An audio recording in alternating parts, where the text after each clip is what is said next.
வணக்கம். இது அரண்சை. நான் தேவா பாஸ்கர். இன்றைய நேர்காணலில் தமிழ்நாடு முற்போக்கு எழுத்தாளர்கள் மற்றும் கலைஞர்கள் சங்கத்தினுடைய பொதுச் செயலாளர் தோழர் ஆதவன் தீட்சண்யா அவர்கள். வணக்கம். வணக்கம் தோழர். பார்த்திருப்பீங்க, திருபுவனத்துல அஜித்குமார் அப்படின்ற ஒரு இளைஞரை காவல்துறையினுடைய ஒரு படுகொலைன்னு கூட சொல்லலாம், ஒரு கஸ்டோடியல் டெத், லாக்அப் டெத். கிட்டத்தட்ட ரொம்ப நாள் கழித்து திரும்ப தமிழ்நாட்டுல ஒரு லாக்அப் டெத் குறித்தான ஒரு செய்தி பேசு பொருளாக மாறி இருக்கு. எல்லா தரப்புல இருந்தும் இதனுடைய எதிர்ப்பு அப்படின்றத பார்க்க முடியுது. குறிப்பாக அரசினுடைய ஃபெயிலியராக பாக்குறாங்க. காவல்துறை உங்கள் நண்பன் சொல்றாங்க. நிஜமாவே காவல்துறை மக்களுடைய நண்பனா அப்படின்ற கேள்வி எல்லாரும் முன் வச்சிருக்காங்க. நீதிமன்றம் ரொம்ப சீரியஸா இந்த இஷ்யூவை அட்ரஸ் பண்ணிருக்காங்க. அரசு தரப்புலையும் அந்த குடும்பத்திட்ட பேசுறது, எதிர்கட்சி தரப்புல இப்படின்னு எல்லா தரப்புல இருந்தும் அது ரொம்ப முக்கியமான ஒரு பேசு பொருளாக மாறி இருக்கு.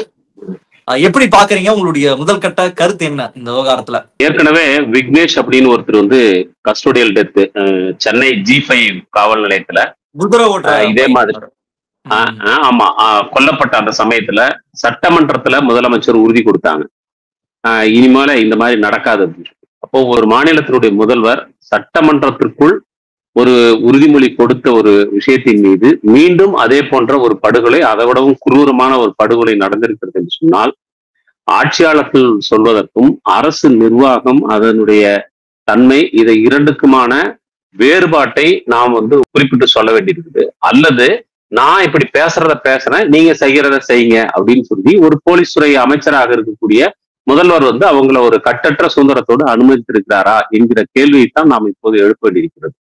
முதல்வரை பொறுத்தவரையிலும் இந்த பிரச்சனையில் உடனடியாக தலையிட்டு அதை அந்த குடும்பத்தோட பேசுனது, அப்புறம் அந்த குடும்பத்துல அவங்க சகோதரருக்கு வேலை கொடுத்திருக்கிறது, வீடு கொடுத்திருக்கிறது, வழக்கை சிபிசிஐடி கிட்ட ஒப்படைக்கணும்னு சொல்றப்பவே சிபிஐ கிட்ட ஒப்படைச்சது, இதெல்லாமே ஒரு துரிதமான ஒரு நடவடிக்கை இருந்தாலும் கூட இது எல்லாமே எதன் பொருட்டு நடக்கிறது என்று சொன்னால், தொடர்ந்து திராவிட முன்னேற்ற கழக அரசு இருக்கிற போதெல்லாம் காவல்துறை ஒரு கட்டற்ற அதிகாரத்தோடு இருப்பதான ஒரு குற்றச்சாட்டு தொடர்ந்து அதன் மீது இருக்கிறது.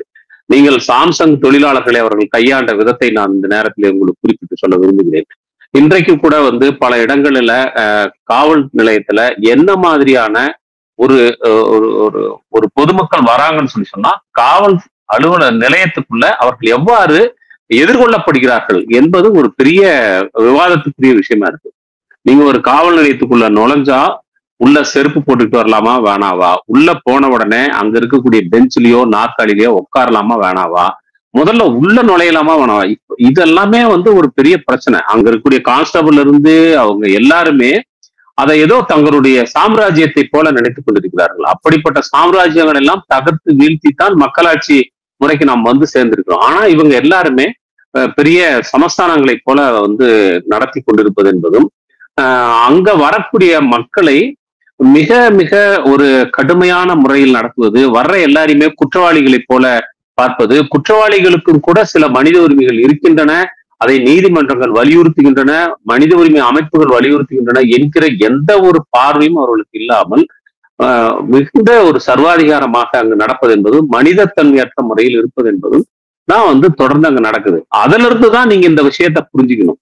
நீங்க ஒரு சாமானிய மக்கள் ஒரு காவல் நிலையத்துக்கு ஒரு பிரச்சனையின் மீது போய் புகார் கொடுக்கறதுக்கே பெரிய போராட்டத்தை நடத்த வேண்டியிருக்குது. புகார் கொடுத்ததன் மீது இவர்கள் ஒரு குறைந்தபட்சம் புகாரை பெற்றுக்கொண்டோம் என்று ஒரு சிஎஸ்ஆர் கொடுக்கறதுக்கு நம்ம பலமுறை நடக்க வேண்டியிருக்கும். பல நேரங்கள்ல சிஎஸ்ஆர் கூட கொடுக்க மாட்டாங்க. நம்ம புகார் வாங்கினதை என்ன பண்ணனாங்கன்னு கூட நமக்கு தெரியாது. சிஎஸ்ஆர் கொடுத்தாங்கன்னா அது மேல எஃப்ஐஆர் போடுறதுக்கு நம்ம பல முறை நடக்க வேண்டியிருக்கும். சில நேரங்கள்ல கோர்ட்டுக்கு கூட போக வேண்டியிருக்கும். அந்த மாதிரி இருக்கும்போது இது ஒரு நகை காணாம போச்சுங்கிற ஒரு புகார் கூட எழுத்துப்பூர்வமா இல்லாம எப்படி இந்த விஷயம் நடந்திருக்குது அஜித் படுகொலை அப்படின்னு பாத்தீங்கன்னா, புகார் கூட கிடையாது. இப்போ புகாரே இல்லாமல், முதல் தகவல் அறிக்கை பதிவு செய்யாமல் அவர் கஸ்டடியில எடுக்கப்பட்டு மிக கடுமையாக தாக்கப்பட்டு கொல்லப்பட்டிருக்கிறாரு. அந்த எடுக்கிறது அப்படின்றது நீதிமன்றத்துக்கு போய் நீதிமன்ற உத்தரவின் கீழே தானே கஸ்டடியில எடுக்கணும். அதான ப்ரொசீஜர். ஆமா, இவங்க அந்த மாதிரி எதுவும் எடுக்கிறது இல்லையே. இவங்க இல்லீகல் கஸ்டடி தானே. இவங்க நம்ம கஸ்டடின்னு இந்த இடத்துல பேசுறது, அவங்க வச்சிருக்கிற இல்லீகல் கஸ்டடி தான் பேச வேண்டியது. ஏன்னா இன்னைக்கு காவல்துறையினுடைய உயர் அதிகாரி என்ன சொல்றாருன்னா, இந்த மாதிரியாக நம்ம சட்டவிரோதமாக தனிப்படைகளை வைத்துக்கொண்டு விசாரணை நடத்துறதுங்கிறதெல்லாம் இனிமேல் கிடையாது, அதை பூராம கலைக்கணும்னு சொல்றாரு. எனக்கு என்ன புரியலன்னா, இந்த கலைக்கணுங்கிற உத்தரவை இன்னைக்கு டிஜிபி போடுறாரு. அப்ப அமைக்கணுங்கிற உத்தரவை யார் போட்டது? தனிப்படைகள் அமைக்கணும்னு. இந்த வழக்கமா பாத்தீங்கன்னா மேட்டூர் அணையை அமைச்சர் திறந்து வைத்தார் அப்படிம்பாங்க. அப்ப மூடுறதுக்கு யார் உத்தரவு போட்டதுன்ற கேள்வி இருக்கிற மாதிரிதான் இப்போ இந்த தனிப்படைகளை வந்து நீங்க சட்டவிரோதம், அதை கலைக்க வேண்டும் சொல்லி இன்னைக்கு டிஜிபி சொல்றாருன்னா அதை அமைக்க வேண்டும் என்ற உத்தரவை யார் போட்டது? அவ்வாறான ஒரு சட்டவிரோதமான ஒரு நிர்வாக ஏற்பாட்டிற்கு எப்படி காவல்துறை இவ்வளவு காலம் தெரிந்தே அனுமதித்தது என்கிற பேச்செல்லாம் கேள்வி எல்லாம் எழுப்ப வேண்டியிருக்கு. இன்னொன்னு, நீங்க 25 காவல் மரணங்கள் திராவிட முன்னேற்ற கழக ஆட்சியில ஏற்பட்டிருக்குன்னு சொல்லி இன்னைக்கு மனித உரிமை அமைப்புகள் குற்றம் சாட்டி இருக்கின்றன. இது வெறும் குற்றச்சாட்டா? இது 25 உயிர்கள் சம்பந்தப்பட்டது, 25 குடும்பங்கள் சம்பந்தப்பட்டது. இது ஏதோ கொல்லப்பட்டவர்கள் மட்டும் நீங்க கணக்குல வச்சுக்காதீங்க. காவல்துறையினுடைய பல்வேறு அத்துமீறல்கள், மனித உரிமை மீறல்கள் வந்து காவல்துறையால் தமிழ்நாடு முழுவதும் தொடர்ந்து நடத்தப்பட்டு கொண்டே இருக்கிறது. காவல்துறையினரும் நம் வீட்டு பிள்ளைகள் தான். அவங்க ஏதோ வந்து ஒரு அந்தரத்துல இருந்து யாரும் வரல, வேற கிரகத்துல இருந்து வரல, நம்ம வீட்டு பிள்ளைகள் தான். இயல்பா ஒரு குடும்பத்துக்குள்ள இருந்து தான் போறாங்க. ஆனால் அந்த சிஸ்டம் அவங்க கிட்ட இருக்கக்கூடிய மனித தன்மைகளை முழுக்க வந்து வெளியே உருவெடுத்து விட்டு அவர்களை மக்களிடம் மூர்க்கமாக மனிதத்தன்மையற்றில் நடக்கிறவர்களாக அவர்களை மாற்றி அமைக்கிறது. அதனுடைய விளைவுதான் இது. அந்த சிஸ்டமே வந்து இன்னைக்கு மிகப்பெரிய ஒரு ஒரு என்ன சொல்றது, அதை பற்றிய மறுபார்வை நமக்கு தேவைப்படுகிறது. நீங்க ஏற்கனவே உள்துறை அமைச்சகம் 2002 நினைக்கிறேன் பத்னபாயா கமிஷன் ஒரு கமிஷன் போட்டாங்க. அந்த கமிஷன்ல ஒரு ஒரு குறிப்பிட்ட ஒரு பரிந்துரையை நான் அந்த இடத்துல நினைவூட்ட விரும்புறேன். காவல்துறையினருக்கு மக்களை அடித்து உதைக்கக்கூடிய அதிகாரம் இருக்கிறது என்று பொதுமக்கள் மத்தியில ஒரு நம்பிக்கை இருக்குது. அது ஒரு தவறில்லை என்கிற ஒரு கருத்து இருக்குது. இந்த கருத்து வந்து காவல்துறையினுடைய அதிகார மீறல்களுக்கு, மனித உரிமை மீறல்களுக்கு உள்ள வர்றவங்களை தாக்கலாம்னு சொல்லி சொல்றதுக்கான ஒரு தைரியத்தை கொடுக்குது, ஒரு ஒப்புதலை கொடுக்குது. இந்த மாதிரியான ஒரு கருத்து இருப்பதை கவனத்தில் கொள்ள வேண்டும் என்று 2002 பத்னாபாயா கமிஷன் சொல்லுது. அதுக்கப்புறம் நீங்க அடுத்தடுத்து பாத்தீங்கன்னா 5வது காவல்துறை சீர்திருத்தம் சம்பந்தமாக அமைக்கப்பட்ட குழுவும் கூட, நீதிபதி சி.டி. செல்வம் தலைமையில் அமைக்கப்பட்ட அந்த குழு ஆணையம் கூட அதனுடைய பரிந்துரையில மிக விரிவா சொல்றாங்க. காவல்துறையினருக்கு இருக்கக்கூடிய நியாயமான உரிமைகளை பற்றி எல்லாம் பேசுவது, அவர்களுக்கு வேலை நிலைமையை பற்றி எல்லாம் பேசுவது, அவர்களுடைய பணித்தன்மை எவ்வாறு கண்ணியமாக மாற்றி அமைக்கப்பட வேண்டும், இதையெல்லாம் பேசுற அதே நேரத்துல அவர்களுடைய மனிதத்தன்மையற்ற நடவடிக்கைகளை வந்து கட்டுப்படுத்துவதற்கு என்ன செய்ய வேண்டுங்கிற பரிந்துரையும் சொல்லியிருக்கிறாங்க. அப்போ அந்த அறிக்கை என்னாச்சு, அதன் மீது அரசு என்ன முடிவெடுத்தது, அதையெல்லாம் செயல்படுத்துவதற்கு அரசு கிட்ட உண்மையிலேயே உளப்பூர்வமாக அரசியல் விருப்புறுதி இருக்குதா என்பதெல்லாம் இந்த நேரத்தில் நாம் சேர்த்து பேச வேண்டும். ஒரு அத்துமீறல் நடந்து விட்டது என்ற உடனேயே அப்போதைக்கு அது ஒரு பரபரப்பான வழக்கமான ஒரு பரபரப்பான செய்தியை போல 2-3 நாட்கள் ஊடகங்கள் விவாதிப்பது அல்லது சமூகத்திலே அதை பற்றி பரபரப்பாக பேசுவது, அதற்கு பிறகு நாம் அவருடைய வேலையை பார்க்க போகிறோம் அல்லது அடுத்த பரபரப்புக்கு தாவி விடுகிறோம். ஆனால் காவல்துறை எப்போதுமே மக்களை இவ்வாறாகவே நடத்தி கொண்டிருக்கிறது, அது துன்புறுத்தி கொண்டிருக்கிறது. காவல் நிலையம் என்பது போகக்கூடாத ஒரு இடம் என்கிற கருத்துதான் பெரும்பான்மையான மக்களிடம் இருக்கிறது. இந்த அச்ச உணர்வு என்பது போக்கப்பட வேண்டுமானால் காவல்துறை முழுக்க முழுக்க ஒரு மறுசீரமைப்பு செய்யப்பட வேண்டும் என்கிற இடத்துல தான் நான் இதை பார்க்கிறேன். சட்டமன்றத்துல முதல்வர் சொன்னாரு அப்படின்றத சொன்னீங்க. விக்னேஷனுடைய மரணத்திற்கு பிறகு இன்னொரு லாக்அப் டெத் நடக்காது அப்படின்றத சுட்டி காட்டினார் அப்படின்றத சொன்னீங்க.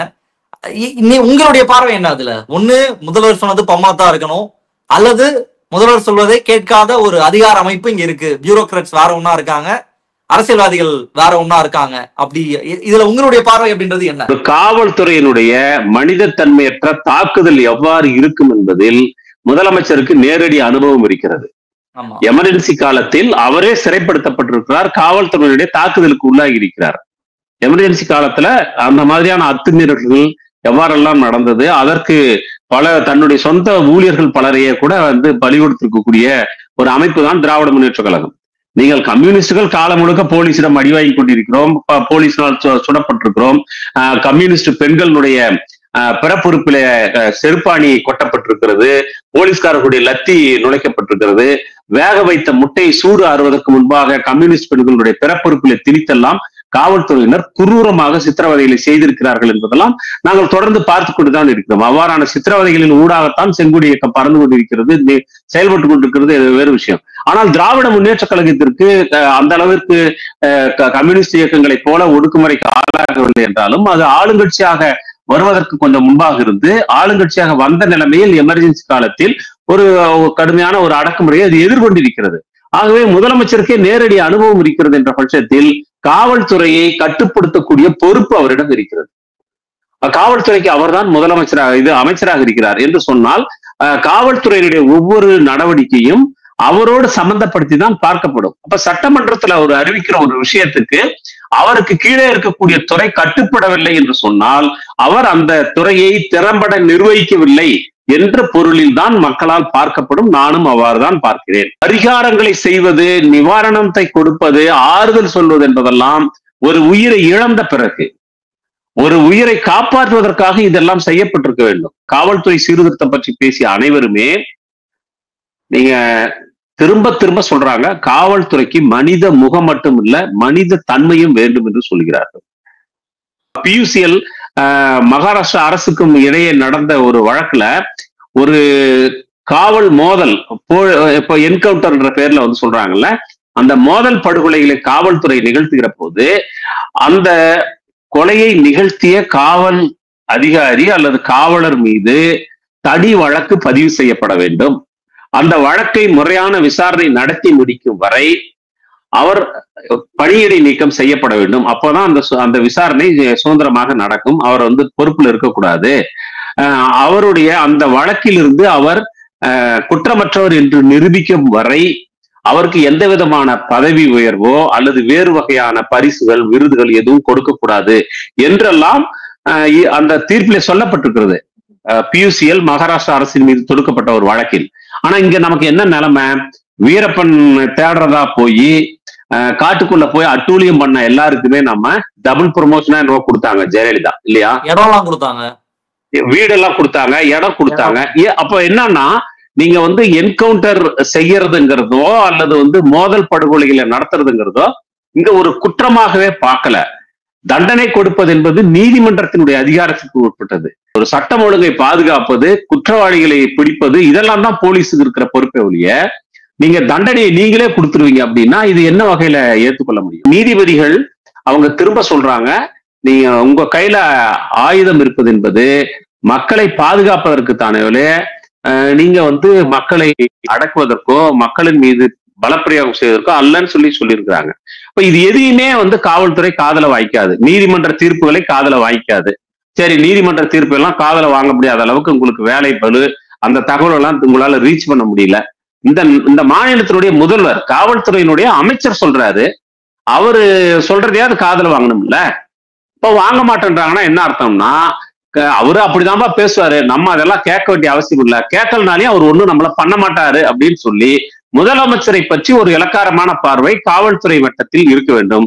அல்லது காவல்துறை எது செய்தாலும் அது அடுத்தடுத்த விஷயங்களில் மறக்கடிக்கப்பட்டுவிடும். ஆகவே அவர்கள் சுதந்திரமாக அவர்களுடைய வேலை செய்யட்டும் என்று முதலமைச்சர் ஒரு கட்டற்ற சுதந்திரத்தை அவர்கள் வழங்கி இருக்க வேண்டும். இதை முதலமைச்சர் தான் தெளிவுபடுத்த வேண்டும். இன்னொரு முக்கியமான விஷயம் நீங்க சொன்னது, திமுகவினுடைய ஆட்சியில காவல்துறையினுடைய செயல்பாடு அப்படின்றது ரொம்ப எல்லையை மீறி போயிட்டு இருக்கு அப்படின்றத சொன்னீங்க.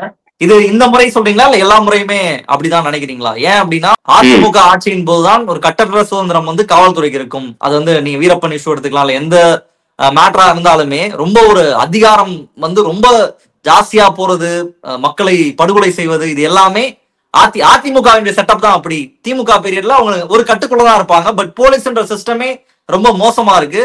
அதுல இதெல்லாம் தான் பண்ண முடியுதுன்றதான் அவங்களுடைய கருத்தாக இருக்கு. திமுக ஆட்சியில பெட்டரா இருக்காங்க போலீஸ்ன்றது திமுக தரப்புல முன்வைக்கிற வாதமா இருக்கு. எப்படி புரிஞ்சுக்கலாம்? இல்ல, அதாவது இது அதிமுக திமுக சம்பந்தப்பட்ட பிரச்சனை இல்ல, மாநிலத்தினுடைய மக்களுடைய உயிர் வாழும் உரிமை சம்பந்தப்பட்டது. இதுல நீ கம்மியா பண்ணையா நான் கம்மியா பண்ண பட்டிமன்றம் நடத்துறதுக்கு ஒண்ணுமே கிடையாது. ஒரே ஒருவர் மீது சட்டத்துக்கு புறம்பாக தாக்குதல் நடத்தப்பட்டிருந்தாலும் அதற்கு பொறுப்பேற்றுக் கொள்ள வேண்டியது அரசு. யார் அடிச்சதுக்காக அதிகமா அழுதாங்கன்றத பத்தி இங்க பேச்சே கிடையாது. அது அல்ல இங்க விவாதிக்க வேண்டிய விஷயம். தாமிரபரணியில அங்கு 17 பேர் கொல்லப்படுவதற்கு என்ன நியாயமான காரணத்தை அவங்களால சொல்ல முடிஞ்சு? ஒரு காரணமும் கிடையாது. ஆனா 17 பேர் கொல்லப்பட்டாங்க. என்ன சொல்லி சொன்னாங்க? யாரோ ஒரு விமன் கான்ஸ்டபிள் கிட்ட அத்துமீறி நடந்தாங்க அப்படின்னு சொல்லி ஒரு பொய்யான குற்றச்சாட்டை வைத்து துப்பாக்கி சூடு நடத்தினது, ஆத்துல அடிச்சு கொன்னது, ஒரு நீச்சல் வீராங்கனைய கூட ஆத்துல அடிச்சு கொண்டுட்டு அவங்க நீச்சல் தெரியாம முழுகி இறந்து போனாங்கன்னு சொல்றது, ஒரு பச்சிளம் குழந்தைய கூட விட்டு வைக்காம இதெல்லாம் வந்து என்ன ஆகுதுன்னா, நீங்க ஒரு அரசின் மீதான மக்களின் நம்பகத்தை மீண்டும் மீண்டும் கேள்விக்குறியாகிறது. நீங்கள் செய்யக்கூடிய நலத்திட்டங்கள் ஒரு பக்கம், ஆனால் காவல்துறை நீங்கள் அடிப்படையிலேயே நான் உயிரோடு இருப்பதற்கும் சுதந்திரமாக நடமாடுவதற்குமான அரசியல் சாசனம் எனக்கு வழங்கியிருக்கக்கூடிய உரிமையே காவல்துறையின் முன்னால் நான் இழக்க வேண்டியிருக்கிறது. நீங்க ஒரு ரோட் ஒண்ணுமே வேணாங்க, நீங்க ஆட்சியாளர்கள் சொல்றதை விடுங்க, அதிகாரிகள் சொல்றதெல்லாம் விடுங்க, நானும் நீங்க பேசலாம் விடுங்க. ஒரு காவல்துறை வாகனம் ஒரு இடத்துல போயிட்டு இருக்குதுன்னா பின்னாடி போகக்கூடிய ஒருத்தர் அதை ஓவர்டேக் பண்றதுக்கு ஒரு நிமிஷம் தயங்குறாரா இல்லையா நீங்க தயவு செஞ்சு பாருங்க. தயங்குவாங்க. ஏன்னா ஆமா தயங்குறாங்க. ஏன்னு சொன்னா நம்ம ஓவர்டேக் பண்ணி போனோம்னா இதை எப்படி எடுத்துக்காங்களோ தெரியலன்னு. வாகன ஓட்டிக்கு முன்னால் 100 வாகனங்கள் போகும், அதையெல்லாம் எந்த விதமான சஞ்சலமும் இல்லாமல் மனத்தடை இல்லாமல் தாண்டி போகிறார். ஆனா ஒரு காவல்துறை வாகனத்தை தாண்டி போவதென்றால் ஒரு கணமேனும் யோசித்து விட்டு தான் தாண்டுகிறார். இந்த அச்சம் எங்கிருந்து வந்துச்சு? நீங்க போலீஸ் என்று எழுதி கொண்டு போகக்கூடிய ஒரு காரு, அது துறை வாகனமா இருக்க வேண்டிய அவசியம் இல்லை, ஒரு கார் அல்லது ஒரு இருசக்கர வாகனம், அந்த வாகனத்தை கொண்டு போய் நீங்க ஒரு பொது இடத்துல நிப்பாட்டிட்டு நீங்க ஒரு இடத்துல நிப்பாட்டிட்டு போயிட்டீங்கன்னா அந்த இடத்துக்கு பக்கத்தால அந்த வண்டியை வண்டியை நிப்பாட்டுறதுக்கு கூட ஒரு பார்க்கிங்ல யோசிக்கக்கூடிய இடத்த யார் சொல்றது?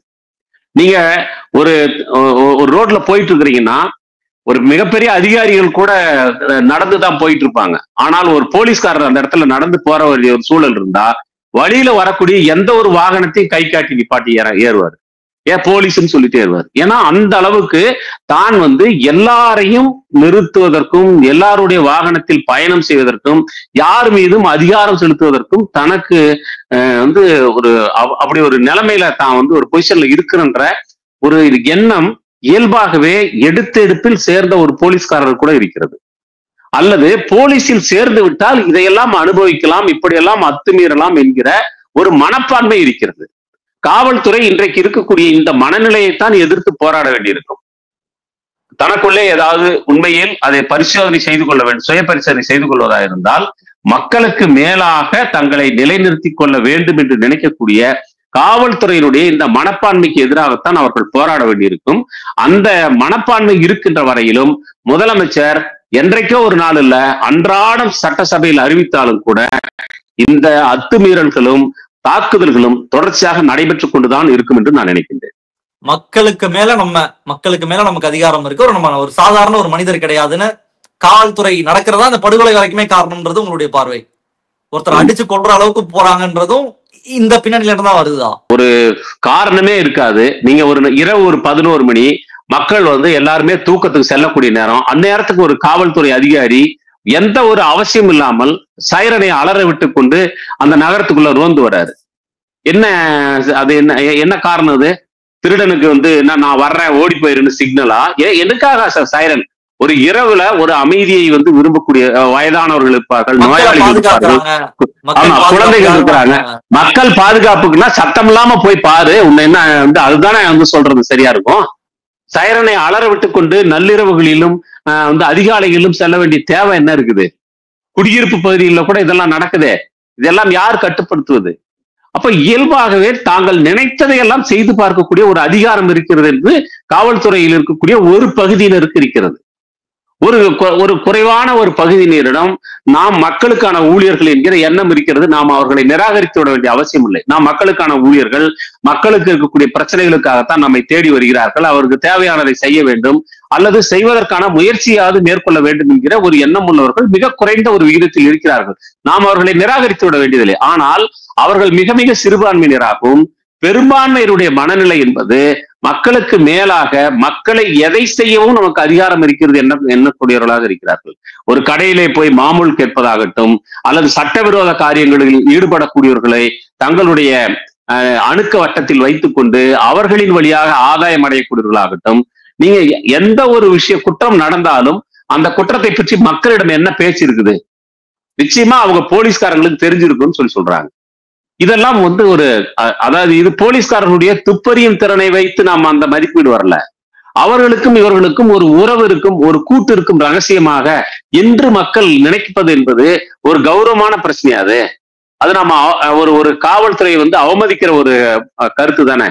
அப்ப இதையெல்லாம் மாற்ற வேண்டும் என்கிற ஒரு மனப்பான்மை காவல்துறைக்கு உள்ளேயே அதற்கான ஒரு போராட்டம் நடத்த வேண்டியிருக்கிறது. நிச்சயமாக அதற்கான முயற்சியை அவர்களே செய்வதற்கான சாத்தியம் இல்லை. இது மனித உரிமை இயக்கங்களும் தமிழ்நாடு அரசும் தான் இந்த காவல்துறையை சீரமைக்கும் பொறுப்பை ஏற்றுக்கொள்ள வேண்டியிருக்கும். உலக நாடுகள்ல பல்வேறு அமைப்புகள் உருவாயிருக்கிறது. போலீஸ் இல்லாத உலகம் என்ற ஒரு அமைப்பு இயங்கிக் கொண்டிருக்கிறது. நான் என்னுடைய அந்த ஜூமாயினுங்கிற கதையில கூட அதை குறிப்பிட்டிருப்பேன். போலீஸ் இல்லாத உலகம் எப்படி இருக்குன்னு மக்கள் கற்பனை பண்ண ஆரம்பிச்சிட்டாங்க. சோ அப்படி போலீஸ் இல்லைன்னா ஒன்னும் குடிமொழிக்கு போயிடாது. அந்த அமைப்பினுடைய தலைவர்கிட்ட ஒரு ஊடகவியலாளர் பேட்டி கேட்டிருக்கிறாரு, போலீஸ் இல்லைன்னா நம்மளை யார் பாதுகாப்பாகணும், இப்ப மட்டும் உங்களை யார் பாதுகாத்துக்கிட்டு இருக்காங்கன்னு அவர் திருப்பி கேள்வி கேட்கிறாரு. அப்போ போலீஸ் இருப்பது என்பது மக்களின் பாதுகாப்புக்கு என்பது ஒரு மூட நம்பிக்கை போல மாறிக்கொண்டிருக்கிறது. மக்கள் தங்களை தாங்களே பாதுகாத்துக் கொள்ள வேண்டும். இன்னும் சொல்ல போனால் காவல்துறையிடமிருந்து தங்களை பாதுகாத்துக் கொள்வது எப்படி என்பதுதான் அவர்களுக்கு இருக்கக்கூடிய மிகப்பெரிய சவாலா இருக்கிறது. இப்போ இந்த ரீஃபார்ம்ஸ் பத்தி பேசும்பொழுது, போலீஸ் காவல்துறையில் இருக்கக்கூடிய ரீஃபார்ம், இது இந்த அவங்களுக்கு இருக்கக்கூடிய ஸ்ட்ரெஸ், இப்போ ஒரு முறையும் ஒரு லாக்அப் டெத் நடக்குது, கஸ்டோடியல் டெத் நடக்குது, அல்லது போலீஸ் ப்ரூட்டாலிட்டி நடக்குதுன்னா அவங்களுடைய வேலை பளு, அவங்களுடைய ஒர்க்கிங் ஸ்டைலு, அவங்களுக்கு லீவ் கிடையாது, அவங்களுக்கு இருக்கக்கூடிய பிரச்சனையை எல்லாரும் பேசுறதையும் பார்க்க முடியுது. அவங்களுடைய துறை அப்படின்றது எவ்வளவு மோசமாக இருக்கு, இது அப்படியே வச்சிருக்காங்க, இது இந்த பிரச்சனைகளுக்கு ஒரு காரணமாக சொல்லப்படுறதையும் பார்க்க முடியுது. அது குறித்து உங்களுடைய பார்வை என்ன?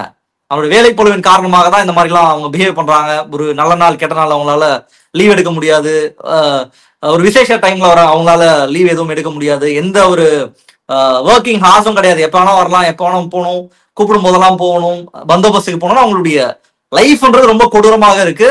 அவர்களுக்கு மேல இருக்கக்கூடிய அதிகாரிகளை அவங்களால கேள்வி கேட்கவே முடியல. அதனால மனிதர்கள் மீது அந்த கோவத்தை அவங்க வெளியே காட்டிடுறாங்க, ஒரு லெட் அவுட் மாதிரி இதெல்லாம் பண்ணிடுறாங்கன்றதெல்லாம் சொல்லப்படுது ஒரு முறை நடக்கும் போதும். அது குறித்து உங்களுடைய பார்வை? நான் என்ன கேட்கிறேன், நம்ம வீட்டு பெண்கள் குறைந்தபட்சம் 16 மணி நேரம் 17 மணி நேரம் வேலை பாக்குறாங்க. அவங்க எல்லாம் ஸ்ட்ரெஸ்ஸுக்காக கொலை பண்றதுதான் வழின்னு சொன்னா ஒரு ஆம்பளை கூட வீட்டுல உயிரோட இருக்க முடியாது. ஒண்ணு.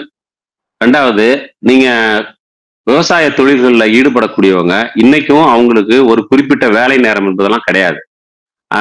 அதை போலவே நீங்க பெரிய பெரிய ஆலைகள்ல, நிறுவனங்கள்ல வேலை செய்யக்கூடிய தற்காலிக ஊழியர்கள், அவர்கள் குறைந்தபட்சம் 12 மணி நேரம் வேலை செய்கிறார்கள். நீங்க இன்னைக்கு ஐடி துறையில இருக்கக்கூடியவர்கள் 12 மணி நேரம் வேலை செய்யறாங்க. நீங்க ஒரு செக்யூரிட்டி கார்டு 12 மணி நேரம் வேலை செய்யறாரு. அது இல்லாம இன்றைக்கு இந்த சுய தொழில்ங்கிற பேர்ல நடக்கக்கூடிய கிக் ஒர்க்கர்ஸ் அவங்க எல்லாருமே பாத்தீங்கன்னா இந்த மாதிரிதான் 12 மணி நேரம் 13 மணி நேரம்லாம் வேலை செய்யறாங்க. ஒரு ஓலா டிரைவர் கிட்ட நீங்க கேட்டு பாருங்க, அல்லது ஒரு ரேபிடோ வண்டி ஓட்டுற ஒரு தம்பி கிட்ட கேட்டு பாருங்க. அவங்க எல்லாம் ஒரு சட்டப்பூர்வமான வேலை நேரத்தை தாண்டி தான் வேலை செஞ்சுக்கிட்டு இருக்காங்க. இவங்க எல்லாருமே இதுக்கு ஒரே ஒரு வடிகால் கொலை பண்றதான்னு சொன்னா யாருமே மிஞ்ச முடியாது. குழந்தைகள் ஒரு சாதாரணமா 12-13 மணி நேரம் படிக்கிறாங்க. நம்முடைய குழந்தைகள் வீட்டுல அவங்க எல்லாம் எங்களுக்கு ஸ்ட்ரெஸ்ஸுக்கு ஒரு வடிகால் வேணும் அப்படின்னு சொல்லி பெற்றோர்களையோ அல்லது ஆசிரியர்களையோ கொலை பண்றதுதான் அதுக்கு வழின்னு முடிவு பண்ணாங்கன்னா யாராவது இருக்க முடியுமா மிஞ்சி போனா? அல்லது இப்படி போற ஒரு மக்கள் இந்த மாதிரி 12 மணி நேரம் 13 மணி நேரம் வேலை செஞ்சுட்டு ஓய்வு இல்லாம 2 ஷிஃப்ட் பார்த்துட்டு வர்றவன் ஒரு ரோட்ல இருக்கிற ஒரு போலீஸ்காரரை பார்த்து நான் ரொம்ப ஸ்ட்ரெஸ்ஸா இருக்கிறேன் அப்படின்னு சொல்லி அவரை தாக்குனா ஒத்துக்குவாரா? நீ இதெல்லாம் ஒரு ரொம்ப தவறான வாதம். ரெண்டாவது, அவங்க ஸ்ட்ரெஸ்ல இருக்கிறாங்களான்னா இருக்கிறாங்க. நீங்க தமிழ்நாட்டில் இருக்கக்கூடிய 1,30,000 மேற்பட்ட காவல்துறை சார்ந்தவர்கள், அவர்களுடைய பணிச்சுமை என்பது உண்மையில் நாம் பொருட்படுத்தி விவாதிக்க வேண்டிய விஷயம். காவல்துறை சீர்திருத்தம் பற்றி பேசக்கூடியவர்களும் அவர்களுடைய பணி நியமனம், அவர்களுக்கான பயிற்சி கொடுப்பது, அவர்களுடைய ஆற்றல்களை முறையாக பயன்படுத்துவது, இது எல்லாமே ஒரு ஒரு சட்டத்துக்கு உட்பட்டு அவர்கள் நியாயமாக நடத்தப்பட வேண்டும். அவர்களுக்கு முறையான வேலை நேரம் நியமனம் இது வரையறுக்கப்பட வேண்டும். வார ஓய்வு கொடுக்கப்பட வேண்டும். இது எல்லாமே அவங்களுக்கு திரும்ப திரும்ப அவங்களுக்கு சொல்லப்படுற விஷயம்தான். அப்போ நீங்க ஒரு உழைக்கும் மக்களாக, ஒரு தொழிலாளர்களாக, ஒரு பணியாளர்களாக அவர்களுக்கு இருக்க வேண்டிய வேலை நேரம், பிறகு நல்ல ஒரு கண்ணியமான பணியிட சூழல், அவர்களுக்கான வார ஓய்வு, அவர்களுக்கான பணப்பலன்கள், இது எல்லாமே கிடைக்கணுமானா கிடைக்கணும். அது கிடைக்கணும்னா அவர்களுடைய அதிகாரிகள் எல்லாம் சங்கம் வைத்திருக்கிறார்கள். ஐபிஎஸ் அதிகாரிகள், ஐஏஎஸ் அதிகாரிகள்லாம் சங்கம் இருக்குது.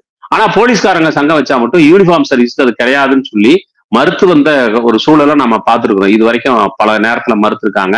எம்ஜிஆர் காலத்துல அன்னைக்கு பிரிட்டோ போன்றவர்கள் எல்லாம் காவல்துறை சங்கம் ஆரம்பிப்பதற்கான முயற்சியில் ஈடுபட்ட போது அவர்கள் எல்லாம் பழிவாங்கப்பட்டிருக்கிறார்கள். வேற வழி இல்லாம அந்த முயற்சிகள் எல்லாம் ஒரு பின்னடைவை சந்தித்த ஒரு சூழல்ல இன்னைக்கு நாம ஒரு ஜனநாயகத்தை பற்றி கூடுதலாக பேசுறோம்.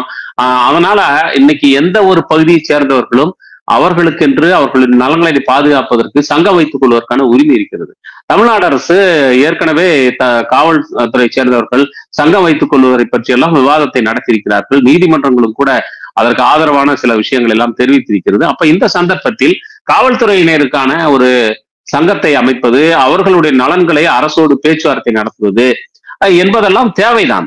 அவர்கள் ஒரு அரசு ஊழியர்களாக கண்ணியமாக நடத்தப்பட வேண்டும் என்பதில் வேறு எவரை காட்டிலும் நாம் முதன்மையாக குரல் கொடுக்க வேண்டியவர்களாக இருக்கிறோம்.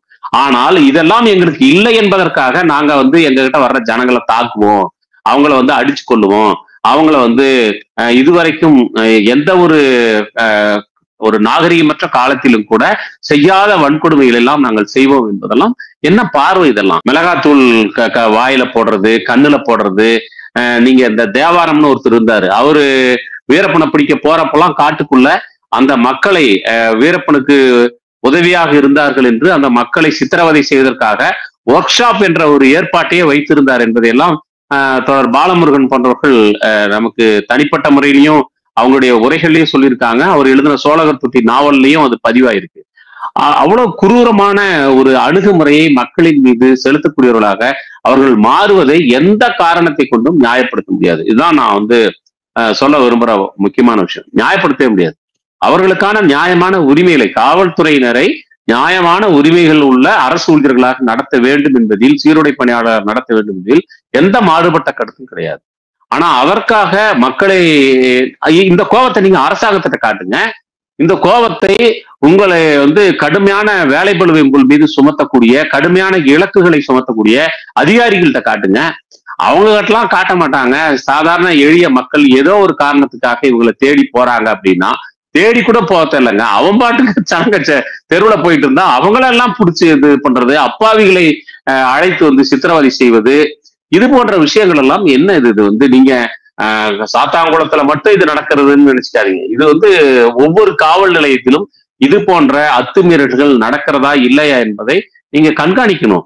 இந்த கண்காணிப்பு என்பது வெறும் அவங்களுக்குள்ளேயே காவல்துறை அதிகாரிகளே காவல்துறை சரிபடுத்தி விடுவார்கள் என்று நாம் பார்க்க முடியாது. உண்மையில் காவல்துறை சீர்திருத்தம் பற்றி பேசுவதாக இருந்தால் மற்ற துறைகளைப் போலவே பொதுமக்களுக்கு பொறுப்பு சொல்லக்கூடிய ஒரு துறையாக அது மாற்றப்பட வேண்டும். அப்படிதான் அப்ப இருந்தாதான் உண்மையில காவல்துறையில என்ன நடக்குதுங்கிறத பத்தி கண்காணிக்கிறதுங்கிறது குடிமக்களுடைய அதிகாரத்துக்குள்ள அது வரணும். அவங்க என்ன செஞ்சாலும் அது அவங்க மேலதிகாரிக்காக செய்யறது இல்லை, மக்களுக்காக தான் செய்யறாங்க. அப்ப மக்களுக்கு பொறுப்பு கூட கடமைப்பட்டவர்கள் என்கிற வகையில நாம அந்த சீர்திருத்தங்களை பற்றி எல்லாம் முறைப்படுத்தி பேச வேண்டியிருக்கும்னு நான் நினைக்கிறேன். இது ஏதோ காவல்துறை அதிகாரிகளுக்குள்ளயும் கீழே இருக்கக்கூடிய ஊழியர்களுக்கு உள்ள பிரச்சனையோ அல்லது போன அரசாங்கத்துக்கும் இந்த அரசாங்கத்துக்கும் இடையில இருக்கக்கூடிய பிரச்சனையோ அல்ல. இது குற்றங்கள் இழைக்கப்பட்ட பிறகு கொடுக்கக்கூடிய நிவாரணங்களை பற்றிய விஷயங்களும் அல்ல. ஒரு அரசாங்கம் யாருக்கு வேணாலும் என்ன வேணாலும் நிவாரணத்தை கொடுத்துட்டு போகலாம். ஆனா ஒரு உயிரை திரும்ப கொடுக்க முடியாது என்பது எப்பேற்பட்ட அரசாங்கத்தாலையும் முடியாது. அதை தான் நம்ம கவனத்துல வச்சுக்க வேண்டியிருக்கு. அப்போ இவர்கள் ஒரு நீதி விசாரணை நடத்தாமல், குற்றம் நிரூபிக்கப்படாமல் எடுப்பிலேயே அடித்து கொண்டு விடுவார்கள் என்றால், அவர் நிரபராதி என்று நாளைக்கு நிரூபிக்கப்பட்டால் அந்த உயிரை கொடுப்பதற்கான அதிகாரம் இவர்களுக்கு இருக்கிறதா? இவங்க அதிகாரத்தை வச்சு ஒரு புழுவை கூட இவங்களால திரும்ப கொண்டு வர முடியாது. அப்படியும் போது ஒரு சக மனிதர்களை இவர்கள் கொள்கிறார்கள் என்றால் இவர்கள் என்ன மனப்பான்மையில இருக்கிறாங்க? இது நியாயப்படுத்தவே முடியாத இந்த இடத்திலிருந்து காவல்துறை தன்னை முழுமையாக விடுவித்துக் கொள்ள தானே வரும் என்று நான் நினைக்கவில்லை. அதற்கு ஒரு கடுமையான அறுவை சிகிச்சை தேவை என்று நான் நினைக்கின்றேன். மக்களுடைய பங்கு அப்படின்றது என்ன நினைக்கிறீங்க? ஏன் அப்படின்னா, இப்போ ஒரு என்கவுண்டர் போலீஸ் பண்றாங்க அப்படின்னா அது நீதி விசாரணைக்கு உட்படுத்தப்படணும், அந்த காவல்துறை அதிகாரி பதவி விலகப்படணும், அதுக்கப்புறம் விசாரணை நடத்தணும் அப்படின்றதெல்லாம் நீங்க சுட்டி காட்டினீங்க. மகாராஷ்டிரால இருந்து ஒரு கேஸ சுட்டி காட்டி நீங்க சொன்னீங்க.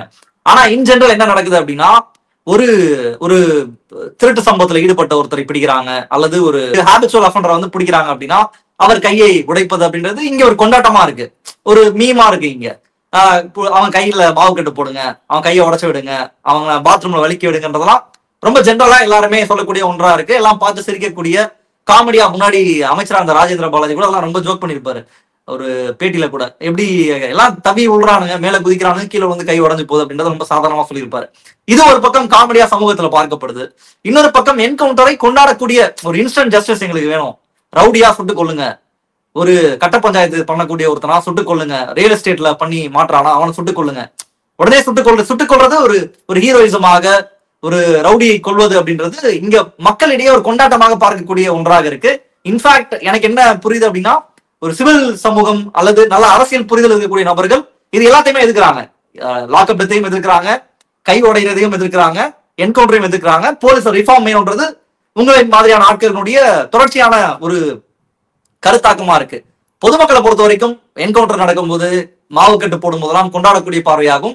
இந்த விவகாரம் இப்படி ஒரு கஸ்டடியல் டெத், லாக்அப் டெத் நடந்தா கூட அதை பட்டம் படாமல் ஒரு தவறு நடந்துருச்சுன்ற அளவுல தான் பாக்குறாங்க. இப்ப மக்களுடைய ரோல் அப்படின்றது என்னவாக இருக்கணும் போலீஸை கண்காணிக்கிறதுல? நான் திரும்ப அதான் சொல்றேன், போலீஸுக்கு விசாரணை செய்ய என்ன சொல்றது, குற்றவாளிகளை பிடிப்பது, குற்றங்களை நிரூபிப்பது என்பதுதான் ஒழிய தண்டனையை பொறுத்தவரையிலும் நீதிமன்றத்தினுடைய அதிகார வரம்புக்குள் தான் அது கொண்டு வரப்படுது.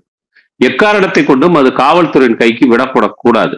இன்னைக்கு அதான் சொல்றேன், ஒரு கம்ப்ளைண்ட கூட வாங்காம ஒருத்தரை கூட்டிட்டு வந்து விசாரணைங்கிற பேர்ல அடிச்சு கொள்ள முடியுதுன்னா, அப்ப காவல்துறை தன்னுடைய அதிகாரத்தை அது தவறாக பயன்படுத்துகிறது என்பது திரும்ப திரும்ப நிரூபிக்கப்படுகிறது. இதுல சிவில் சொசைட்டின்னு சொல்லும் போது நீங்கள் சமூக ஊடகங்களில் இருக்கக்கூடிய பொறுக்கித்தனமாக கருத்து தெரிவிக்கக்கூடிய சில விஷயங்களை மட்டும் நாம பார்த்துக்க வேண்டியதில்லை. அவர்கள் எந்த ஒரு பொறுப்புணர்ச்சி அற்றவர்கள், அவங்களுடைய பார்வையிலிருந்து நம்ம இதை பார்க்க வேண்டியதில்லை. நீங்க ஒரு என்கவுண்டர் நடக்குது, நீங்க என்கவுண்டர் ஸ்பெஷலிஸ்ட்னு சொல்றாங்க. ஒரு கமிஷனர் சென்னைக்கு வராரு, அவர் வரும்போதே ஊடகங்கள்ல என்ன அவரை பத்தி பிம்பம் கட்டமைக்கப்படுதுன்னா, அவ்வளவுதான் ரவுடிகளுக்கு டார்கெட் அப்படின்றாங்க. ஒரு காவல்துறை அதிகாரி அவர் பேரை போடும் போதே அவர் என்கவுண்டர் ஸ்பெஷலிஸ்ட்னு போடுறாங்க. வெக்கமா இல்லையா அது? அப்படின்னா என்ன அர்த்தம்னா, ஒரு கொலைகாரனை நீங்க கொண்டாடுறீங்கன்னு அர்த்தம். அப்ப இந்த கொலைகாரனை பத்திரிகையாளரே என்கவுண்டர் பண்ணீங்களான்னு கூட கேட்டாரு அந்த சமயத்துல. அதான் சொல்றேன். ஆமா, அப்ப இது என்னன்னா, நீங்க ஒரு மனித உரிமை பார்வையே இல்லாத ஒரு இடத்துல இருந்து வரக்கூடிய கேள்விகள். இதுல ஊடகங்களுக்கு பொறுப்பு இருக்கு. குறிப்பா திரைப்படங்கள், நம்முடைய கதாநாயகர்களுக்கு அவங்களுடைய சினிமா வாழ்க்கையில் ஒரு முறையாவது, ஒரு படத்திலாவது காவல்துறை அதிகாரியா நடிச்சிடணும். ரொம்ப அவசரமா பெரிய புடுங்கல் வேலைக்கு போற மாதிரி ஒரு கால ஜீப்பு வெளியில தொங்க விட்டுக்கிட்டே போகணும். 2 காலம் உள்ள இருந்தா கூட வெளியில இருக்கிறதுக்கு நேராமனு ஒரு காலை தொங்க விட்டுக்கிட்டே போகணும். அப்படியே அந்த ஊர்ல இருக்கிற வில்லன்களை எல்லாத்தையும் அப்படியே அடிச்சு உதைக்கணும், நடு தெருவுல இழுத்து போட்டு சாத்தணும், ஓட ஓட சுடணும். போலீஸ் ஸ்டேஷனுக்கு வந்தா வர்றவன் உட்காரத்துக்கு முன்னாடி அவருடைய சேரை காலில் தட்டி விடணும். போலீஸ் ஸ்டேஷனுக்குள்ள உட்காந்துக்கிட்டே 3 பாக்கெட் சிகரெட்டை ஊதிக்கிட்டே இருக்கணும்.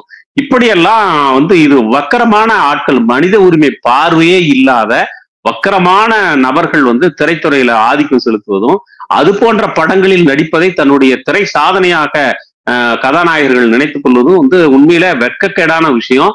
அவர்கள் உருவாக்கக்கூடிய ஒரு பார்வையும் இதுல ஒரு பெரிய அளவுல தாக்கம் செலுத்துது. அது அல்லாமல் மனித உரிமை சார்ந்த கண்ணோட்டத்தை வெகுமக்கள் மத்தியில் உருவாக்குவதற்கு மனித உரிமை இயக்கங்கள், அரசியல் இயக்கங்கள் கூடுதல் பொறுப்புணர்ச்சியோடு இன்னும் அவர்களை பயிற்றுவிப்பதற்கான வேலையை தொடங்க வேண்டும் என்றுதான் நான் புரிஞ்சுக்கிறேன். ஒழிய மக்கள்கிட்ட ஊடகங்கள் வழியாக பரப்பக்கூடிய செய்திகள் எப்பவுமே வெகு எளிதாக அவர்களை போய் சேர்கிறது. அது அடிக்கலாம், போலீஸ் நம்மள அடிக்கலாம், போலீஸ் அதான் நான் சொல்றேன். அந்த தீர்ப்பு, அந்த இதுலயே நான் சொன்ன விஷயத்த அதான் சொல்றேன். அவரு பத்தனபாயா கமிஷன்ல சொல்லப்பட்டது, காவல்துறையினர் என்றால் அவர்கள் மக்களை அடிக்கலாம் என்கிற ஒரு கருத்து மக்கள் மத்தியில் ஆழமாக பதிந்துள்ளது. அந்த கருத்து போலீஸ்காரர்களுடைய அத்துமீறல்களுக்கும் வன்முறைகளுக்கும் ஆதாரமாக அமைந்திருக்கிறது என்று ஒரு உள்துறை அமைச்சகம் அமைத்த ஒரு ஆணையத்தினுடைய அறிக்கையிலே அது குறிப்பிடப்பட்டிருக்கு. அப்ப மக்களுடைய உளவியல் என்பது ஒரு கட்டமைக்கப்படக்கூடிய உளவியல் தான். அந்த கட்டமைக்கிறது என்னன்னா, போலீஸ்காரனா அடிக்கத்தான் செய்வான் அப்படின்னு சொல்லி. அப்ப போலீஸ் கிட்ட இப்ப நாம கூட சொல்றோம், போ மாமியா வீட்டுல போய் கழித்துனாதான் சரியா இருக்கும், போலீஸ்காரனால போட்டானாதான் நீ அடங்குவ, இந்த அடி உதவுற மாதிரி அண்ணன் தம்பி கூட உடவாது, இந்த மாதிரிலாம் இருக்கு இல்லையா? இதெல்லாமே ஒரு சமூக ஒப்புதலை பெற்று காவல்துறையினுடைய வன்முறையை ஒரு நார்மலைஸ் பண்ணக்கூடிய ஒரு பார்வை ஏற்பாடுகள் இந்த சமூகத்துல உலவிக்கிட்டு இருக்கு. நம்ம அதெல்லாம் கேள்விக்கு உட்படுத்தும் போதுதான் மக்களுடைய அந்த பார்வை மாறும். இன்னைக்கு ஒரு அப்பாவியை அடிச்சு கொண்டுட்டாங்க அப்படின்னு சொன்னா, இதுவரைக்கும் கொல்லப்பட்டவர்களில் எத்தனை அப்பாவிகள்? நீங்கள் அஜித்தினுடைய கொலை என்பது இன்றைக்கு பரவலாக இன்றைக்கு வெளியே வந்துவிட்ட ஒரு விஷயமா இருக்கிறது. அதற்கான ஒரு காணொலி ஆதாரம் கிடைத்திருக்கிறது. ஆகவே இது ஒரு கொடுமை நடந்திருக்கிறது என்பதை துள்ள துடிக்க மக்கள் பார்த்து விட்டு, இன்றைக்கு அஜித் கொல்லப்பட்டதுக்கு எதிராக மக்களுடைய மனநிலை நீங்க கவனிங்க. இன்னைக்கு அதை நியாயப்படுத்தி யாராலையும் பேச முடியல. சில ஜன்மங்கள் போய் பேச்சுவார்த்தைக்கு போனாங்கன்னு சொல்றாங்க. அவங்க குற்றவாளிகளை காப்பாத்துறதுக்கான முயற்சியில சில பேர் போயிருக்கலாம். அது வேற விஷயம். ஆனால் ஒட்டுமொத்தமாக இன்றைக்கு நாட்டினுடைய முதலமைச்சர் தொடங்கி நீங்கள் அடிமட்டத்தில் இருக்கக்கூடியவர்கள் வரைக்கும் யாராக இருந்தாலும் ஒரு சமூகத்துல இன்னைக்கு அஜித்தினுடைய படுகொலை சம்பந்தமாக அதை நியாயப்படுத்தி பேசக்கூடிய ஒருவரை கூட இன்றைக்கு தைரியமாக வந்து பேச முடியாது. யாராலையுமே பேச முடியாது. இன்றைக்கு காவல்துறை அடுத்தடுத்து பல அறிவிப்புகளை செய்து கொண்டிருக்கிறது என்றால் நிலைமை கட்டுமீறி போய்கொண்டிருக்கிறது. மக்கள் இதை அமைதியாக பார்த்து கொண்டிருக்க மாட்டார்கள் என்கிற இடத்திலிருந்துதான் காவல்துறை இவ்வளவு பதட்டமாக இன்றைக்கு அடுத்தடுத்த அறிவிப்புகளை செய்து கொண்டிருக்கிறது. அரசு அந்த அறிவிப்புகளை செய்து கொண்டிருக்கிறது. ஆகவே நீங்கள் என்கவுண்டருக்காக கைத்தட்டக்கூடியவர்கள், பாராட்டக்கூடியவர்கள், மாவு கட்டு போட்டுக்கிட்டு வரணும்னு சொன்ன அதே மக்கள் தான் ஒரு சரியான ஒரு கண்ணோட்டம் அவர்களுக்கு வழங்கப்பட்டால், போதுமான ஆதாரங்களுடன் ஒரு இது குற்றம்தான் என்று சொல்லப்பட்டால் அந்த மக்கள் மிக மிக ஆவேசமாக கிளர்ந்து எழுவார்கள், தங்களுடைய கண்டனத்தை துணிச்சலாக பதிவு செய்வார்கள் என்பதற்கு இந்த இப்போ நடந்துகிட்டு இருக்கிற இந்த விஷயத்துல மக்களுடைய மனநிலை, அவர்களுடைய வெளிப்பாடுகள், அவர்கள் தெரிவிக்கக்கூடிய கருத்துக்கள் எல்லாமே அதற்கான நிறுவனம் என்று நான் பார்க்கிறேன். இறுதியா ஒரு கேள்வி, போலீஸ் அப்படின்ற அந்த அமைப்பை எப்படி புரிந்து கொள்வது? யாருக்கானவர்கள் அவர்களை நாம் எப்படி புரிந்து கொள்ள வேண்டும், எப்படி அணுக வேண்டும் அவர்களை? இல்ல, காவல்துறை பொறுத்தவரையிலும் அது என்னதான் நான் காவல்துறை உங்களின் நண்பன் அப்படின்னு சொன்னா கூட நடைமுறையில இல்ல, அது தொடக்கத்திலிருந்தே ஆட்சியாளர்களுடைய தேவைகளை நிறைவு செய்வதற்காக, ஆட்சியாளர்களுக்கு குடிமக்களை அடக்கி பழக்குவதற்காக உருவாக்கப்பட்ட ஒன்றுதான். அது மேலோட்டத்தில் சட்டம் ஒழுங்கை பாதுகாக்கும் அல்லது சமூக அமைதியை பாதுகாக்கும் என்று சொன்னாலும் கூட உண்மையில் அது கடந்த காலத்தில் ஒரு அரசர்களுடைய காவல் படையை போலத்தான் ஒரு குடியாட்சி காலத்திலும் அது இருந்திருக்கிறது என்பதை நாம் அன்றாட பார்த்து கொண்டிருக்கிறோம். விதிவிலக்கான காவல் அதிகாரிகள் அல்லது காவலர்கள் இவர்களுடைய அணுகுமுறை என்பது வேறு. நீங்க இந்த நீட் தேர்வு சமயத்துல நீங்க பார்த்திருப்பீங்க, அந்த பரீட்சை எழுத வந்த குழந்தைங்க பல பேருக்கு காவலர்கள் பல்வேறு வகையான உதவிகளை செய்திருக்கிறார்கள். இதெல்லாமே நடந்திருக்குது. ஆனா இப்படி விதிவிலக்கா சில பேர் இருப்பாங்க. நியாயம் கேட்டு வந்தவர்களுக்கான ஒரு நல்ல மரியாதையை கொடுத்து அவர்களுக்கு ஆறுதல் சொல்லி அவர்களுக்கான நியாயத்தை பெற்றுக் கொடுப்பதில் ஒரு காவலர்களாக அவர்கள் இருக்க வேண்டிய பங்கெல்லாம் செய்திருப்பார்கள். ஆனா இதெல்லாம் விதிவிலக்கா இருக்குது. பெரும்பான்மையானவர்கள் வரலாறு நெடுகிலும் என்னவாக இருந்திருக்கிறார்கள் என்றால், வரலாறு நெடுகிலும் அவர்கள் ஆட்சியாளர்களுக்கு தொந்தரவு இல்லாத அவர்களை பாதுகாப்பதற்குத்தான் அவர்கள் இருந்திருக்கிறார்கள். சமூகத்தில் இன்றைக்கு எல்லா இடத்திலும் காவல்துறை தலையிடுவதாக இருக்கிறது. சாம்சங்கில் முதலாளிக்கும் தொழிலாளிக்கும் பிரச்சனையா, அந்த இடத்தில் போலீஸுக்கு என்ன வேலை? ஆனா இவர்கள் என்னமோ பேச்சுவார்த்தை நடத்தி தீர்த்துக்கு வைக்கிற மாதிரி இவங்கதான் போய் அங்க நிக்கிறாங்க. அந்த இடத்துல இவங்க போனவங்க நியாயத்தின் பக்கம் நிற்பதில்லை, மாறாக முதலாளியை பாதுகாப்பதற்காக தொழிலாளிகளை வேட்டையாடக்கூடியவர்களாக மாறுகிறார்கள். நீங்க ஒரு இடத்துல சாலை வேணும், சுடுகாடு வேணும், குடி தண்ணி வேணும்னு சொன்னா அந்தந்த துறைக்கென்று அதிகாரிகள் இருக்கிறார்கள் இல்லையா? பொறுப்பு சொல்ல வேண்டிய குடிமக்களுடைய அமைப்புகள் இருக்கின்றன. உள்ளாட்சி நிர்வாகம் இருக்கிறது, நகராட்சி நிர்வாகம் இருக்கிறது, பேரூராட்சி நிர்வாகம் இருக்கிறது. அவர்களெல்லாம் தீர்த்து வைக்க வேண்டிய பிரச்சனையை ஏன் காவல்துறை முந்திக் கொண்டு ஓடி வருகிறது? ஒரு பள்ளி வளாகத்தில் ஒரு பிரச்சனை, ஒரு கல்லூரியில் ஒரு பிரச்சனை, ஒரு போக்குவரத்து தொழிலாளர்களுக்கும் பயணிகளுக்கும் ஒரு பிரச்சனை, எந்த ஒரு பிரச்சனையாக இருந்தாலும் அதற்குரிய அதிகாரிகள் வருவதற்கு பதிலாக காவல்துறையினர் அங்கு தலையிடுவது என்பது அவர்கள் எல்லா இடங்களிலும் நீக்கமர நுழைந்து தங்களால் மட்டும்தான் இந்த பிரச்சனையை தீர்த்து வைக்க முடியும் என்ற அதீத கற்பனையில் மிதக்கக்கூடியவர்களாக இருக்கிறார்கள். எல்லா துறைகளினுடைய அதிகாரத்தையும் தாங்களே எடுத்துக்கொள்ள வேண்டும் என்று நினைக்கிறவர்களாக இருக்கிறார்கள். அல்லது மற்ற துறை அதிகாரிகள் எல்லாம் நாம் போய் செய்வதற்கு பதிலாக இவர்களை ஏவி விட்டால் இவர்கள் போய் அடக்கிவிட்டு வருவார்கள் என்று இவர்களை ஏவுவதற்கு அவர்கள் நுணுக்கமாக இவர்களை கையாளுகிறார்கள் என்றும் நாம் புரிந்து கொள்ள வேண்டியிருக்கிறது. நீங்கள் தொழில்துறை முதலாளிகளாகட்டும் அல்லது கிராமப்புறத்தில் இருக்கக்கூடிய நில உடைமையாளர்களாகட்டும் அல்லது பெரிய வர்த்தகர்களாகட்டும், சட்டவிரோதமாக பணம் சம்பாதிக்கக்கூடிய பல குற்றவாளிகளாகட்டும், எல்லோருமே காவல்துறையை தங்களுக்கு அணுக்கமாக நினைக்கிறார்கள். உழைப்பாளி மக்கள், கண்ணியமாக வாழக்கூட விரும்பக்கூடியவர்கள், மாணவர்கள், இளைஞர்கள், தொழிலாளர்கள், யாரையுமே நீங்க பெண்கள், இவங்க எல்லாருமே காவல்துறை தங்களுக்கானது இல்லை என்ற ஒரு கண்ணோட்டத்தை அவர்கள் உருவாக்கி வைத்திருக்கிறார்கள். இதிலிருந்து தங்களுடைய மரியாதையை, தங்களுடைய கௌரவத்தை, கண்ணியத்தை, மாண்பை மீட்டுக் கொள்ள வேண்டிய பொறுப்பு காவல்துறையினருக்குத்தான் இருக்கிறது. இந்த 1,30,000 பேரில் எல்லாருமே திருந்திருவாங்கன்னு நான் நினைக்கல, எல்லாருடைய மனநிலை மாறிடும் நினைக்கல. ஆனால் ஒரு குற்றச்செயலில் ஈடுபட்டால், ஒரு மனித உரிமை மீறலில் ஈடுபட்டால் தங்களால் தப்பிக்க முடியாது என்கிற நிலைமையை அவர்களுக்கு உணர்த்த வேண்டிய பொறுப்பு அரசுக்கு இருக்கிறது. இது அல்லாமல் கூடுதலாக நான் சொல்ல வேண்டியது, அவர்களுக்கு ஒரு தீவிரமான உளவியல் சிகிச்சை என்பது தேவைப்படுகிறது. நீங்களும் மனிதர்கள் தான் என்கிற நிலைமையை அவர்களுக்கு உணர்த்த வேண்டியிருக்கிறது. உங்களுடைய சக மனிதர்களிடம் நீங்கள் மனித கண்ணோட்டத்தோடு மனிதத்தன்மையோடு நடந்து கொள்ள வேண்டும் என்கிற ஒரு சென்சிடைசேஷன் அப்ரோச் வந்து அவங்க செய்ய வேண்டியிருக்குது. அவங்களுக்கு ஒரு சென்சிடைஸ் பண்ண வேண்டியிருக்குது. அவங்க பாலினம் சார்ந்து, சாதியம் சார்ந்து, சமூக நீதி சார்ந்து பல்வேறு விஷயங்கள் அவங்களுக்கு செய்ய வேண்டியிருக்கு.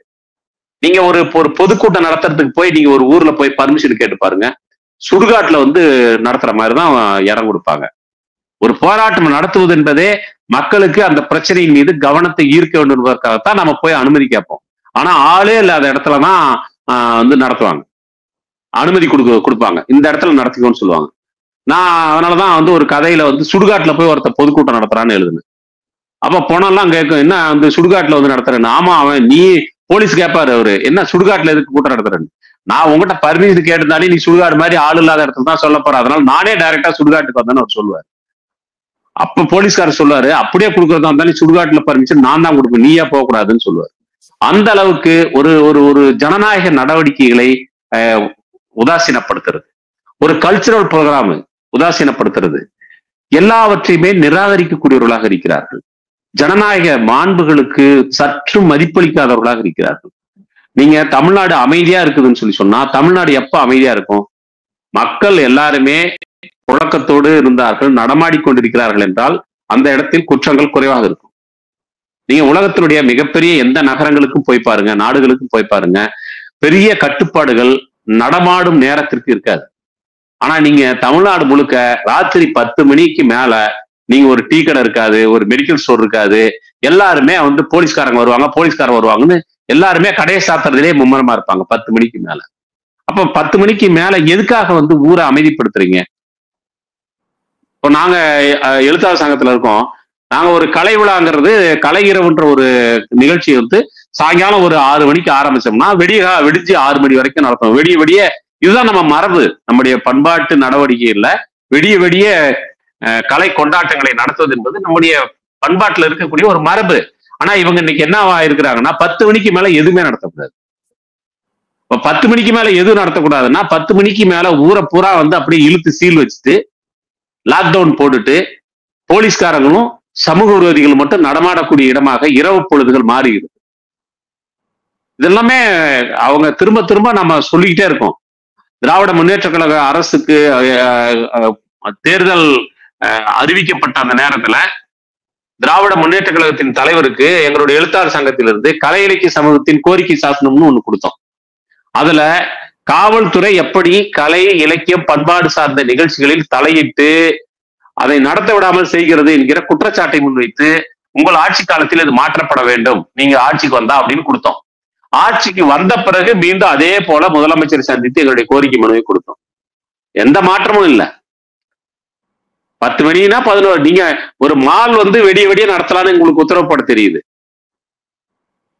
ஆனா மக்கள் நடமாடுறதுக்கான சுதந்திரத்தை நீங்க அனுமதிக்கலன்னா எப்படி வந்து? சினிமா தியேட்டர் வந்து இன்னைக்கு நைட்டு நீங்க ஷோ நடத்துறீங்க மால்ல. ஆனா நீங்க மக்கள், வெகு மக்கள், கிராமப்புற மக்களுக்கு ஒரு கலை நிகழ்ச்சிகள், பண்பாட்டு சார்ந்த கொண்டாட்டங்கள் எது நடத்துறதுனாலையும் அதுக்கு வந்து பர்மிஷன் இல்லைங்கிறது. இது எல்லாமே ஒரு ஒட்டுமொத்தமாக காவல்துறையை ஜனநாயகப்படுத்துவது என்கிற பார்வையில் நாம அணுக வேண்டியிருக்கிறது. நம்ம வீட்டுல இருந்தா போறாங்கன்னு சொன்னீங்களா, எப்படி அங்க போய் அந்த சிஸ்டம்குள்ள போய் இப்படி கரெக்டா மாறிடுறாங்களா, எப்படி புரிஞ்சுக்கலாம்? ஆமா, காவல்துறைக்கு வேற யாரும் கிடையாது, நம்ம வீட்டு பிள்ளைங்க தானே. நம்ம நீங்க வேற எங்க இருந்து அவங்க தனியா வரல, அவர்கள் எங்க இருந்து தனியா வரல, வேற மாநிலத்துல இருந்து வரல, நம்ம வீட்டு பிள்ளைங்க தான். அங்க போகும்போது அங்க நம்ம போலீஸ்காரனா அப்படி இருக்கணும்ன்ற ஒரு முன்முடிவு அவங்களுக்கு இருக்கு. அப்புறம் அந்த சிஸ்டம் வந்து அவங்கள டிமாண்ட் பண்ணுது, நீ இப்படி எல்லாம் வர்றவங்க கிட்ட வந்து இழிச்சுக்கிட்டு பேசக்கூடாது, அவங்கள வந்து டீசென்ட். நீங்க ஒரு காவல்துறையில ஒருத்தனை புடிச்சு இது பண்ணாங்கன்னா அட்மிஷன் அடின்னு ஒண்ணு சொல்லுவாங்க. முதல்ல உள்ள வந்த உடனே எதுக்காக அவனை பிடிச்சி உட்கார வச்சுக்காங்கன்னே தெரியாம போறவங்க எல்லாம் அடிக்கிறது. இதெல்லாம் அந்த மாதிரி வந்து சில விஷயங்கள்லாம் அவங்க இருக்குல்லாங்க. அப்போ ஒரு காவல்துறை நிலையம் என்பது அது வந்து எப்படி மக்கள் அச்சமின்றி புழங்கக்கூடிய இடமாக மாற்றப்படுவது, அங்கு ரகசிய இடங்கள் எதுவும் இல்லை என்று நாம் வந்து உறுதிப்படுத்தணும். இன்னைக்கு டிஜிபி சொல்லியிருக்கிறாரு, சட்டப்பூர்வமற்ற தனிப்படைகள் அனைத்தும் கலைக்கப்பட வேண்டும். அது மட்டுமல்ல, எல்லா காவல் நிலையங்களிலும் விசாரணை செய்வதற்கு காவல் நிலையங்கள் அல்லாத தனியான விசாரணை இடங்களை வைத்திருப்பதாக ஒரு குற்றச்சாட்டு பல நேரங்களிலே சொல்லப்படுகிறது. வேறு இடங்களிலே வைத்து விசாரிக்கிறார்கள் என்று சொல்லப்படுகிறது. ஒரு திரைப்படத்திலும் கூட ரைட்டர் என்று நினைக்கின்றேன், அந்த படத்திலே பிராங்க்லின் வந்து அதை கையாண்டிருப்பார். அந்த விஷயத்தை வேறு இடத்தில் வைத்து ரகசியமாக விசாரிப்பது, அது யாருடைய கவனத்திற்கு வராத இடத்தில் விசாரணை கைதிகளை கொண்டு போய் அடைத்து வைத்து அங்கு சித்திரவதை செய்து தங்களுக்கு தேவையான வாக்குமூலத்தை பெறுவது, இதெல்லாமே அவங்க அந்த சிஸ்டத்துக்குள்ள போன பின்னாடி அவர்கள் கொஞ்சம் கொஞ்சமாக அவர்களுக்குள்ள இருக்கக்கூடிய அந்த மனிதாபிமான கண்ணோட்டம் என்பது வற்றி போய் அவர்கள் ஒரு அச்சமூட்டக்கூடியவர்களாக வந்து மாறிக்கொண்டிருக்கிறார்கள். எனக்கு ரொம்ப பயம், இவங்க இப்படி பொது வழியில் இப்படி நடக்கிறாங்களே, இவங்க குடும்பத்துக்குள்ள எப்படி தங்களுடைய குடும்ப உறுப்பினர்களை, தன்னுடைய இணையரை அல்லது தன்னுடைய குழந்தைகளை, தன்னுடைய பெற்றோரை, சகோதர சகோதரிகள் எல்லாம் இவர்கள் எப்படி நடத்துவார்கள் என்று எனக்கு அச்சமா இருக்கும். அப்ப இன்னைக்கு அந்த காவல்துறை அந்த 5 காவலர்களுடைய மனைவிமார்கள் இன்னைக்கு போராட்டம் நடத்தினாங்க. எனக்கு பார்க்கும்போது ரொம்ப வேதனையா இருந்துச்சு. அவர்களிடம் எந்த ஒரு குற்ற உணர்ச்சியுமே இல்லை. அதிகாரிகள் சொன்னதுக்காக அவங்க செஞ்சாங்க. அதிகாரிகள் வந்து இவங்களை கிணத்துல குதிக்கணும் குதிச்சிருவாங்களா? அவங்க அதிகாரிகள் சொன்னதுக்காக தான் இவங்க கிணத்துல குதிச்சு சொல்ல முடியாது இல்ல.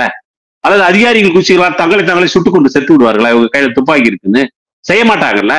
அல்லது மாற்றி மாற்றி அடித்துக் கொள்வார்களா? இவங்க கையில லத்தி இருக்குது, பைப் இருக்குன்னு மாற்றி மாற்றி அடிச்சுக்குவாங்களா?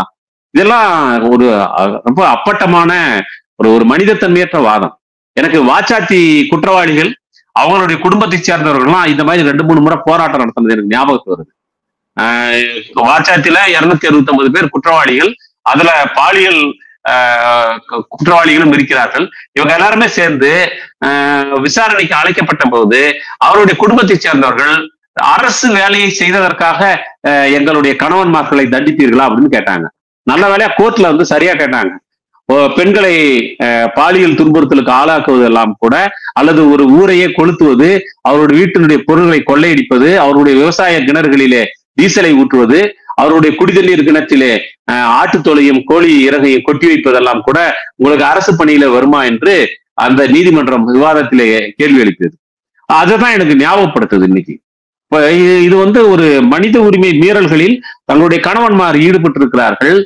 அவர்களுடைய நடவடிக்கை என்பது உண்மையில் கண்டிக்கத்தக்கது என்கிற குற்ற உணர்ச்சியோ அதை பற்றி எந்த விதமான மறுபார்வையோ இல்லாமல் வெறுமனே வந்து கூட்டத்தை சேர்த்து கொண்டால் எதை வேண்டுமானாலும் நியாயப்படுத்தி பேசிவிட முடியும் என்கிற இந்த பார்வையெல்லாம் ரொம்ப அபத்தமானது. அப்படி பார்த்தால் நீங்கள் காவல்துறையினர் மட்டுமல்ல, காவல்துறையினுடைய குடும்பமும் கூட இந்த வன்முறைகளை ஆதரிக்கக்கூடிய மனோநிலைக்கு மெதுவாக அவர்களுக்குடைய மனங்களும் வந்து வேறு இடத்திற்கு நகர்ந்து கொண்டிருக்கிறது என்பது கவலை அளிக்கக்கூடியதாக இருக்கு. ரொம்ப நன்றி தோழர். காவல்துறை ஜனநாயகப்படுத்தணும் அப்படின்றதுதான் அவங்களுடைய கோரிக்கையாக இருக்கு. அது நிச்சயமாக நாம வந்து நீங்க காவல்துறை என்பதை நான் வந்து போலீஸ் இல்லாத உலகம் என்பதை போல போலீஸ் இல்லாத தமிழகம் என்கிற அதீதமான கோரிக்கையை நான் இப்போது எழுப்பவில்லை. போலீஸ்காரர்கள் இல்லாவிட்டாலும் எங்களால் நியாயமாக சட்டத்திற்கு கட்டுப்பட்டு வாழ்ந்துவிட முடியும் என்று என்னால் உறுதியாக நம்ப முடியும். மக்கள் வந்து நீங்க ஒரு டிராபிக் போலீஸ்காரர் இருக்கிற இடத்துலதான் தடுமாறுறாங்க. டிராபிக் இல்லைன்னா மக்கள் அவங்களே அட்ஜஸ்ட் பண்ணி அவங்க பாட்டு போய்கித்தான் செய்யறாங்க. அதனால போலீஸ் இல்லாத உலகத்தை பற்றிய கற்பனை உலகம் முழுவதும் உருவாகி கொண்டிருக்கிறது. அந்த மாதிரியான ஒரு அதீதமான கோரிக்கைலாம் நான் இப்ப உடனடியா வைக்கல. ஆனால் இருக்கக்கூடிய காவலர்களை அவர்கள் இயல்பான ஒரு மனித வாழ்க்கைக்கு திரும்ப கொண்டு வருவது என்பதும், அவர்களிடம் இருக்கக்கூடிய மனித தன்மையற்ற போக்குகளை உடனடியாக களைவதற்கு தேவையான தீவிரமான நடவடிக்கைகளை அரசு மேற்கொள்ள வேண்டும். அந்த அரசினுடைய நடவடிக்கையை உறுதிப்படுத்தக்கூடிய வேலையை அரசியல் இயக்கங்களும் மனித உரிமை அமைப்புகளும் சமரசம் இல்லாமல் மேற்கொள்ள வேண்டும். அதற்கு ஊடகங்களுக்கும் ஒரு பங்கு இருக்கிறது என்று நான் இந்த நேரத்தில் நிறைவு செய்ய விரும்புகிறேன். ரொம்ப நன்றி தோழர். ரொம்ப விரிவா பேசியிருக்கோம். மக்கள் பார்த்து என்ன சொல்றாங்க பார்ப்போம். இன்றைய தினம் நிகழ்ச்சியில் கலந்து உங்களுடைய கருத்துக்களை பயன்படுத்தி ரொம்ப ரொம்ப நன்றி. நன்றி தோழர். நன்றி. அரண்சை நண்பர்களுக்கு வணக்கம். அரண்சை ஊடகம் சுயேட்சையாக இயங்குவதற்காகவே உருவாக்கப்பட்டது. நாம் செய்கிற வேலை உண்மையிலேயே மக்களுக்காக செய்கிறோம் என்பதை நீங்கள் நம்பினால், வாய்ப்பு இருந்தால் இந்த ரேசர் பே QR கோடுக்குள்ளே நீங்கள் வந்து அதை ஸ்கேன் பண்ணி எங்களுக்கு உங்களால் இயன்றதை விருப்பம் இருந்தால் ஆதரவு தெரிவிக்கலாம்.